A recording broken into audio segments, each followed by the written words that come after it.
আমার জীবনের শেষ প্রান্তে দাঁড়িয়েও কেমন জানি আবারও শুরু হয়ে গেল। আমি এটা নিজেও কোনোদিন ভাবতে পারিনি এবং কল্পনাও করিনি। কল্পনা তো দূরের কথা, আমি আসলে আমার স্বপ্নেও কোনোদিন আসেনি। হ্যালো এভরিওয়ান, আসসালামু আলাইকুম, দিস ইজ লাবণ্য। চলে আসলাম নিউ অ্যানাদার ভিডিও নিয়ে। আজকের ভিডিওটা আমার কাছে খুবই স্পেশাল, আর আমার কাছে স্পেশাল হলেও আমার সন্তানের কাছে আরও বেশি স্পেশাল। কারণ হচ্ছে আমি আমার সন্তানের বুকে ফিরেছি এবং আমার সন্তান আমার বুকে ফিরেছে। সেই সুবাদেই আমার সন্তানের জন্মদিনও পালন হচ্ছে আজকে। তোমরা দেখতেই পাচ্ছ যে আমি সব কিছু নিয়ে এগিয়ে যাচ্ছি রান্নাঘরের দিকে। যদিও আমি রান্নাটা বাহিরের চুলায় রান্না করব, কারণ আমার এক্সট্রা করে রান্নাঘর করা আছে। এগুলো আমার নিজের করা এবং নিজের হাতে করে আমি এগুলো গুছিয়েছি। এটা কিন্তু পাকা রান্নাঘর, সেখানে খড়ির জালের জন্য চুলো করা আছে। আপাতত আমি কিন্তু এখানে রান্না করি না, আমার কিচেন আছে আলাদা। আর এটা আজকে ঘরোয়া পরিবেশে আমরা একটু সবাই মিলে আমার মেয়ের জন্মদিন পালন করার জন্য সেই উৎসবে সেই সুবাদেই আমরা সবাই এখানে গরুর মাংস দিয়ে তিহেরি রান্না করা শুরু করে দিয়েছি। আর রাঁধুনি কিন্তু আমি রান্না করছি, আর সবাই আমাকে হেল্প করছে।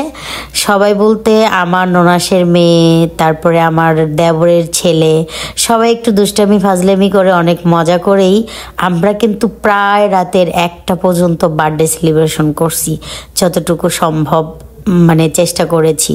আমার মেয়ে তো নাসর বান্ধা, সে তো যা বলবে তাই করবে এবং তাই করতে হবে।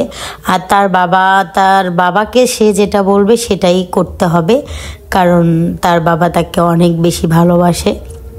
যতটুকু না তার জীবনকে ভালোবাসে, তার থেকে বেশি তার মেয়েকে এবং ছেলেকে ভালোবাসে। আর 100-এ 100 আমি আমার মেয়েকেই দিব। আমার মেয়েকে 100-এ 100 করে। ছেলের জন্যও করেছে, সেগুলো আমার কাছে এর আগে শেয়ার করেছিল। তখন তো আমি আমার সন্তানের কাছে ছিলাম না, এর জন্য। যাই হোক, এত কিছু নাই বা বলি, সুখের দিনে দুঃখের কোনো কিছু না বলাই উচিত। যে যার জায়গা থেকে ভালো থাকার চেষ্টা করুক, ভালো থাকুক এবং ভালো থাকবে। আমি চাই না আমি আমার কোনো কিছু নিয়ে সোশ্যাল মিডিয়াতে আর কোনো ধরনের কথা বলতে চাইও না। তোমরা সবাই আস্তে আস্তে সব কিছুই দেখতে পারবে এবং বুঝতে পারবে, জানতে পারবে।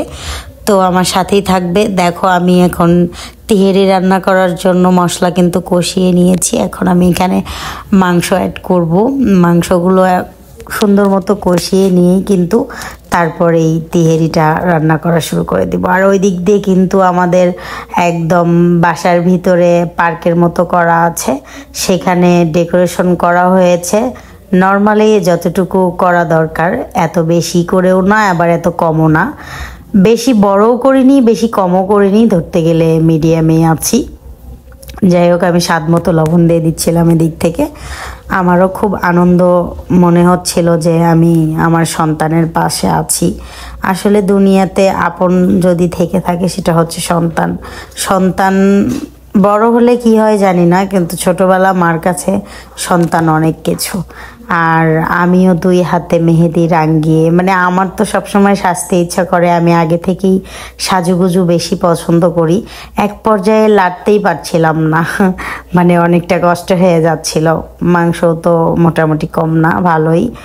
তো যাই হোক, তোমাদেরও সবার ফ্রেন্ড ফলোয়ার যারা আছো সবাইকে আমার পক্ষ থেকে আমার মেয়ের হ্যাপি বার্থডে দাওয়াত দিয়ে দিলাম। যদিও আমি এই ভিডিওটা আরও আগেই আপলোড করার কথা, আসলে ওইভাবে মন মানসিকতা এখন আর কাজ করে না ভিডিওতে। একটু সাইকো লেভেলের অবস্থাতে আছি, মানসিক রোগী বললেও চলে। কারণ একটা ডিপ্রেশন থেকে বের হয়ে আসা অনেক কষ্টকর। এখনও ডিপ্রেশনে আমি আছি, তাই আমার এই ব্লগটা আপলোড দিতে একটু লেটই হয়ে গেল।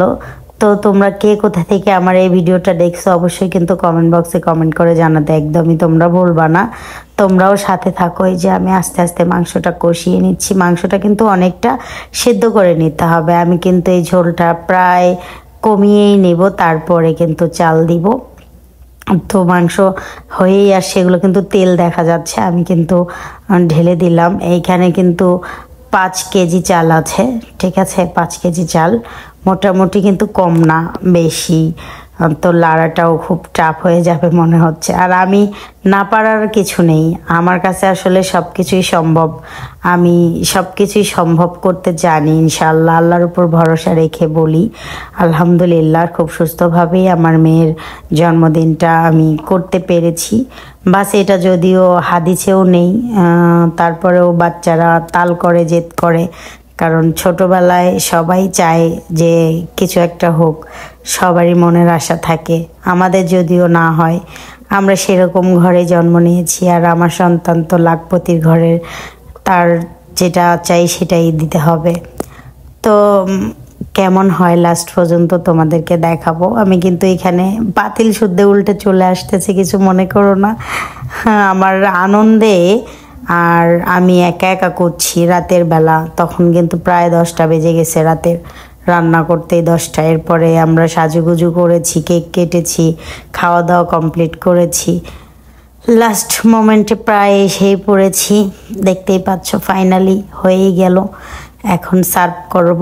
ভালো থেকো, সুস্থ থেকো, আল্লাহ হাফেজ।